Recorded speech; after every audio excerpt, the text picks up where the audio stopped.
You know, for centuries, people have looked at incredible leaders and just wondered, were they just born that way? Well, in this explainer, we're going to tackle that exact question, one of the most fundamental in the study of leadership. I mean, this is the classic debate, right? Are leaders born or are they made? Is it some kind of innate gift you either have or you don't? Or is it a set of skills that anyone can learn? The very first formal theory of leadership, what's called the trait approach, it took a really strong stance on this. So let's dive in and see what that was all about. Okay, so we're starting at the very beginning. We're talking about a concept often called the great person theory. This was really the first attempt to figure out what makes these larger-than-life leaders tick by studying, well, the giants of history. Now, you got to remember, before this approach, leadership was often just seen as, destiny or divine right. You were born a king or you weren't. So the trait approach was actually revolutionary.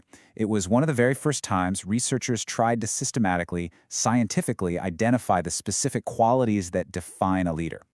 And what's so fascinating here is the core assumption behind all of this. These early researchers, they really believed that leaders were fundamentally different from the rest of us. They looked at these huge historical figures, generals, presidents, revolutionaries, and they tried to create this definitive checklist of inborn traits that all these great people shared. And the key word here, the one to really focus on, is innate. All right, so if leadership is all about having the right traits, the obvious next question is, what are they? What's on the list? In this next section, we're going to break down the specific characteristics that these early researchers believed made up the anatomy of a leader. Let's see what they found.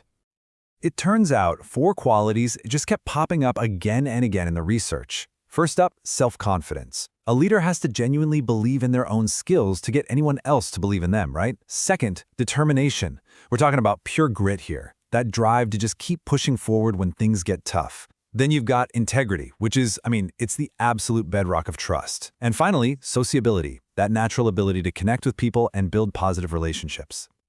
And this brings up a fantastic point and a huge challenge to the whole theory. If being sociable is a key leadership trait, then what does that mean for people who are more reserved? Introverts. Can they not be effective leaders? It's a question that really pokes a hole in this simple checklist idea. So, to try and make sense of this massive list of traits, researchers started grouping them into 5 big categories. They looked at everything from the basics, like demographic stuff, age, education, to core personality traits like self-confidence and dominance. They also looked at intellectual abilities like intelligence and good judgment, task-related skills like initiative, and of course, social skills like being cooperative.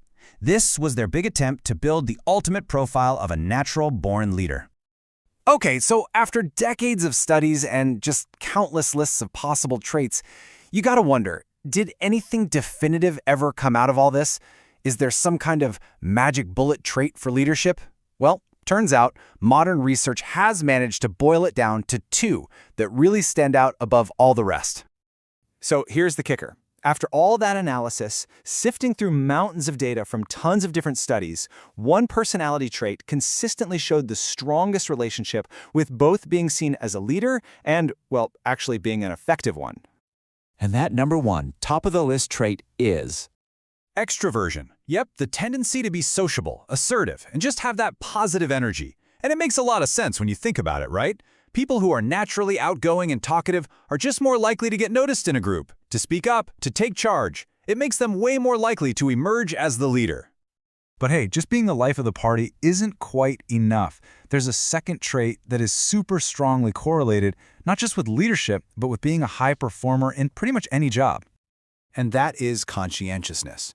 You can think of this as discipline, initiative, persistence, the whole package. These are the people who are dependable, organized, and just driven to get stuff done. So while an extrovert might emerge as the leader, it's the conscientious leader who has the follow-through to actually hit the goal. So this all brings us to our final section. The trait approach, it gives us a really useful framework for identifying people who have that leadership potential.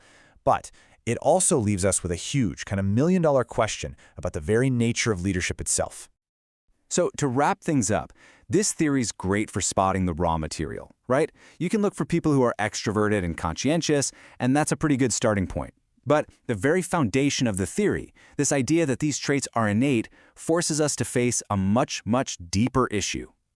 And this is the big question we want to leave you with. If leadership is really defined by these traits, does that just mean you either have it or you don't? Or can you learn to be more determined? Can you build up your self-confidence? To put it simply, is leadership just your destiny, or is it something you can actually build for yourself? Something to think about.